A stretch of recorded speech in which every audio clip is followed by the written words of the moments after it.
Мен бычакты сол кол менен иштетем. Кой мал сойгондо сол кол менен сойсом боло береби? Пайгамбар Мухаммад алейхиссалам учурунда бир бала айтып атпайбы риваят кылып. Ва канат яди татишу фи сахфа. Тамак жерде колум ойнок эле. Ошондуктан мен оң колум ойнок эле, сол кол менен жегенге аргасыз элем деп. Ошо сол кол менен жейм дегенде пайгамбар эмне деп айткан?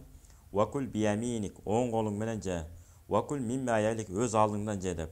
Ошондуктан малды адалдап сое турган же болбосо бир дегеле бир ибадат маселелер келгенде ар бир нерсени инналлаха юхиббу таямина фи кулли шайин деп атпайбы? Алла Таала ар бир нерсенин оң жактан башталуусун жакшы көрөт деп. Хатта танаула ва тараджула. Кала берсе бут кийим кийгенде да, сакал чач тараганда дагы оң жактан башталуусун Алла Таала жакшы көрөт деген хадистер бар.